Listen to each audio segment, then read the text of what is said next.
ચાલો હવે આજે આપણે ચોથા પાર્ટની અંદર બીજા 3 પ્રોગ્રામ જોવાના છે.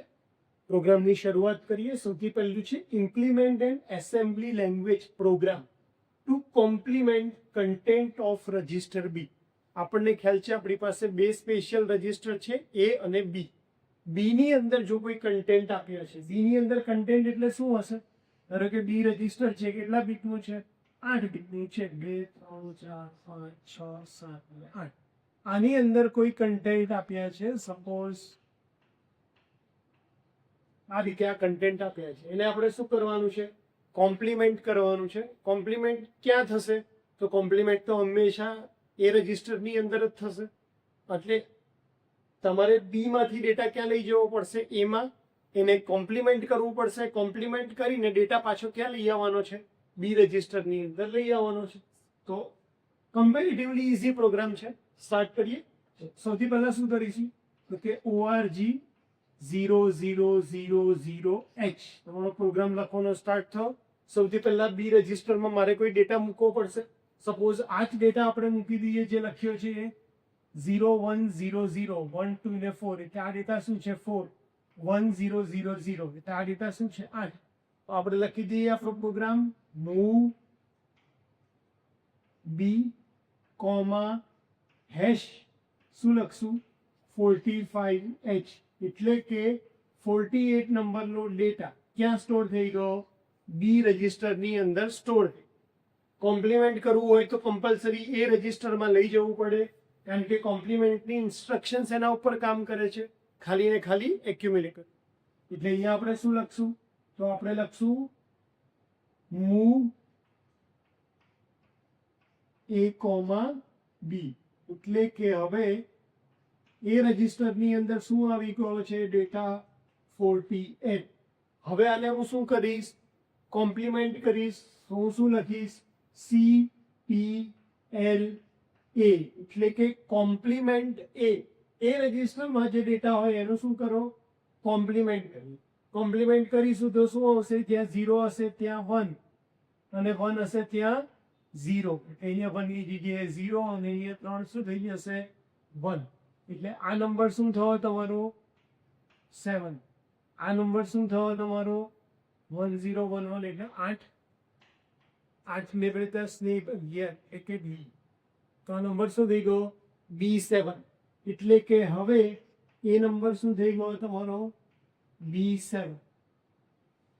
તમારો નંબર કોમ્પ્લિમેન્ટ થઈ ગયો છે, પણ આપણને ખબર છે કે દરેક ઓપરેશન માટે એ ઓપરેન્ડની જરૂર પડવાની છે, તો રિઝલ્ટ મારે ત્યાં રખાશે નહીં. રિઝલ્ટ પાછું ક્યાં લઈ આવવું પડશે? બી રજિસ્ટર. એટલે હવે પાછું ઇન્સ્ટ્રક્શન શું લખી દઈશ? મૂવ બી a એટલે કે હવે તમારો ડેટા એમાંથી એ ઇક્વલ ટુ લખું તો એમાંથી ક્યાં જતો રહેશે? બી રજિસ્ટરમાં જઈ અને સ્ટોર થઈ જશે અને તમારો બી રજિસ્ટરનો ડેટા કોમ્પ્લિમેન્ટ થઈ ચૂક્યો છે. તો આપણો આ પ્રોગ્રામ થઈ ગયો. પાછળ શું લખી દઈશું? એન્ડ. તો આ થઈ ગયો પ્રોગ્રામ. બી રજિસ્ટરના કન્ટેન્ટને ઇમ્પ્લિમેન્ટ કરી રિઝલ્ટ પાછું ક્યાં સ્ટોર કરીએ છીએ? બી ની અંદર જ કરી દઈએ છીએ. સેમ રીતે next program implement an assembly language program. એકવાર હું ખાલી વિડીયો ચેક કરી લઉં ચાલે છે કે નહીં, કારણ કે ગયા વખતે આના લીધે આપણો ટાઈમ બગડ્યો. ઓકે, તો implement an assembly language program to take input from port 1. port 1 8051 નો જે છે, આપણને ખબર છે અહીંયા 20 પિન, અહીંયા 20 પિન, અહીંયા 0 2 ને 1 3. તો જે 1 નંબરનો પોર્ટ છે એમાંથી તમારે ઇનપુટ લેવાનો છે. એ ઇનપુટને કોમ્પ્લિમેન્ટ કરવાનો છે. અને પહેલા તમારું અન્ડરસ્ટેન્ડિંગ કેટલું હોવું જોઈએ કે પોર્ટ 1 ના કેટલા બીટ છે? તો કે 8 બીટ છે. 1 2 3 4 5 6 7. આ 8 બીટને શું કરવાના છે? કોમ્પ્લિમેન્ટ. અને કોમ્પ્લિમેન્ટ કરીને રિઝલ્ટ ક્યાં જવા દેવાનું છે? પોર્ટ નંબર 0 ઉપર રિઝલ્ટ જવા દેવાનું છે. એટલે સૌથી પહેલા તો મારે પોર્ટ 1 જે છે એમાંથી ડેટા લેવાનો છે, એટલે એને ઇનપુટ પોર્ટ બનાવવો પડે. પોર્ટ 0 માં ડેટા મોકલવાનો છે, તો એને મારે આઉટપુટ પોર્ટ બનાવવો પડે. જ્યારે પણ તમારે કોઈ પણ પોર્ટને ઇનપુટ પોર્ટ બનાવવો હોય તો તમારે એ પોર્ટને લખવું પડે FF.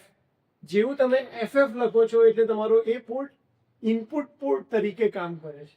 એટલે આપણે પ્રોગ્રામિંગની શરૂઆત કરીએ તો લખીશું org 000H. ત્યારબાદ સૌથી પહેલું કામ શું કરશું, પોર્ટ 1 જે છે એને શું બનાવવાનું છે, આપણે પોર્ટ 1 ને મારે બનાવવું છે as a input port. Port 1 ને ઇનપુટ પોર્ટ બનાવવું છે તો હું લખીશ મૂવ P1 અને શું બનાવવું છે, ઇનપુટ પોર્ટ. ઇનપુટ પોર્ટ બનાવવા માટે મારે એને લખવું પડશે FFH. આ ડેટા તરીકે મોકલવાનો છે એટલે હું આગળ શું લખી દઈશ, હેશ. Move P1, #FFH. કારણ કે મારે P1 ને FF થી લોડ કરવું છે જેથી કરીને એ મને શું દેખાડે, એઝ અ ઇનપુટ પોર્ટ તરીકે વર્ક કરે. હવે હું એના પર કોઈ પણ ઇનપુટ આપીશ તો શું થશે મારે, અને બીજું કામ મારે શું કરવાનું છે, મૂવ પોર્ટ 0 જે છે P0 એને શેનાથી લોડ કરવાનો છે, 00 થી. તો એ કઈ રીતે કામ કરશે, એઝ અ આઉટપુટ પોર્ટ તરીકે કામ કરશે. ઇનપુટ અને આઉટપુટ પોર્ટ તરીકે ડિફાઇન કર્યા પછી મારે શું કરવું પડશે, તો કે ઇનપુટ અને આઉટપુટ પોર્ટ તરીકે ડિફાઇન કર્યા પછી મારે ઇનપુટની જે વેલ્યુ છે એટલે કે મૂવ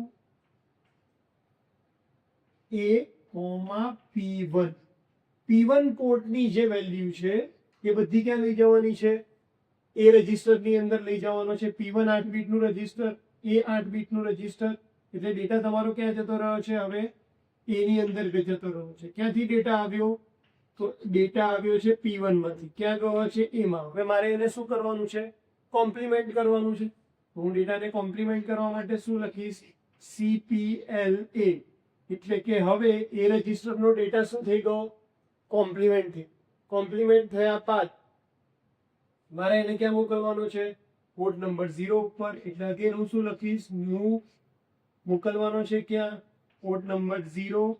આમાં શું લખીશું, A, અને અહીંયા શું લખીશું, O. એટલે હવે શું થઈ જશે કે ભાઈ એમાંથી ડેટા ક્યાં જતો રહ્યો, પોર્ટ નંબર 0. જે આપણે કરવું હતું કે ભાઈ ડેટા P1 માંથી લેવાનો, કોમ્પ્લિમેન્ટ કરવાનો એટલે ડેટા મોકલવાનો ક્યાં, P0. આ આપણો પ્રોગ્રામ થઈ ગયો. એટલે છેલ્લે શું લખી દેશું, એન્ડ લખી.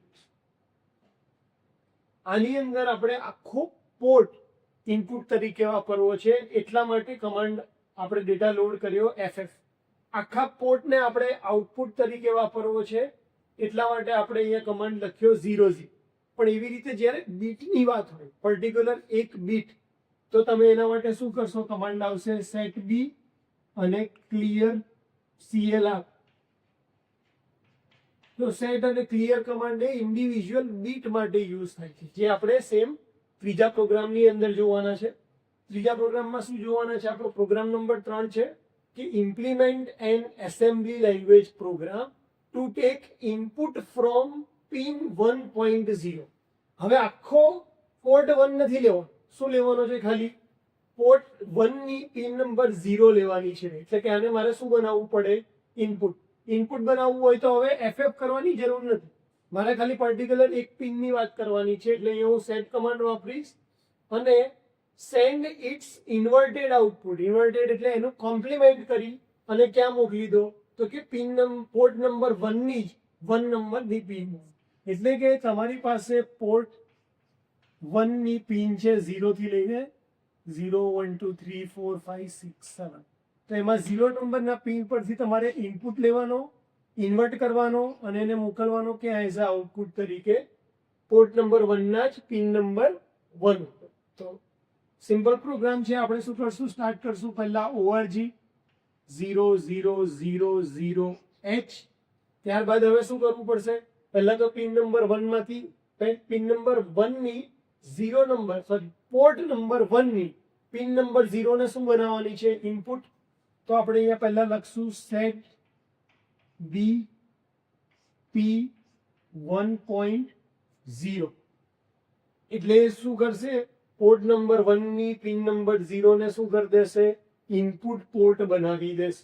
આખા પોર્ટને બનાવવું હોય તો શું છે FF, એકલી પિનને બનાવવું છે તો સેટ B. એવી રીતે મારે 1.1 ને શું કરવું છે, આઉટપુટ બનાવવો છે તો અહીંયા લખી દઈશ ક્લિયર પોર્ટ 1.1. તો આ શું કરી દેશે, 1.1 ને હવે કઈ રીતે ટ્રીટ કરશે, આઉટપુટ પિન તરીકે ટ્રીટ કરશે. જેવી રીતે તમે કોમ્પ્લિમેન્ટ કરવા માટે તમારો રજિસ્ટર કયો છે એ, આખા બાઇટ માટે તમે 8 બીટને વાપરી રહ્યા છો, એટલે કે એક બાઇટ માટે જ્યારે કામ કરી રહ્યા છો ત્યારે ડેટા શેમાં આવવો જોઈએ, એમાં આવવો જોઈએ. એવી રીતે જ્યારે તમે સિંગલ બીટ ઉપર કામ કરી રહ્યા હો, એક જ બીટ ઉપર કામ કરી રહ્યા હોય ત્યારે તમારે ડેટા લાવવું પડશે કેરીમાં, કેરી ફ્લેગમાંથી, એટલે કે C ફ્લેગમાં. તો હવે આપણે શું કરીશું અહીંયા, તો ડેટા મૂવ કરશો, મૂવ, પહેલા ડેટા ક્યાં લાવશો, કેરી ફ્લેગમાં, એટલે C. ક્યાંથી લાવશો તો કે પિન નંબર 1.0 માં, તો અહીંયા લખશું P1.0 કોમા, એટલે કે પોર્ટ નંબર 1 ની પિન નંબર 0 માંથી ડેટા ક્યાં જતો રહેશે, કેરી ફ્લેગમાં જતો રહેશે. હવે મારે કેરી ફ્લેગને શું કરવાની છે, કોમ્પ્લિમેન્ટ કરવાની છે, એટલે હું શું લખી દઈશ, CPLC, એટલે કે શું થઈ જશે, તમારું કેરી ફ્લેગ છે એ શું થશે, કોમ્પ્લિમેન્ટ, એટલે કે 0 આવ્યું હશે તો 1, 1 આવ્યું હશે તો 0. કોમ્પ્લિમેન્ટ થઈ ગયું. હવે ડેટા ક્યાં મોકલવાનો છે, પોર્ટ નંબર 1 ની પિન નંબર 1, એટલે અગેન આપણે શું કરશું, મૂવ P1.1, ક્યાંથી મોકલવાનો છે, કેરી ફ્લેગમાંથી ડેટા મોકલવાનો છે. એટલે હવે શું થશે, કેરી ફ્લેગમાંથી ડેટા ક્યાં જતો રહેશે, પોર્ટ નંબર 1 ની પિન નંબર 1 ઉપર જતો. આપણે જે જોતું હતું એ કામ થઈ ગયું, પ્રોગ્રામ લખાઈ ગયો, એટલે અહીંયા આપણે શું લખી દઈશું, એન્ડ. તો આ આપણા 3 પ્રોગ્રામ હતા. હોપ કે તમને આ 3 પ્રોગ્રામ ખ્યાલ આવી ગયા હશે. વિડીયો જોવા માટે અને તમારો ટાઈમ આપવા માટે થેન્ક યુ.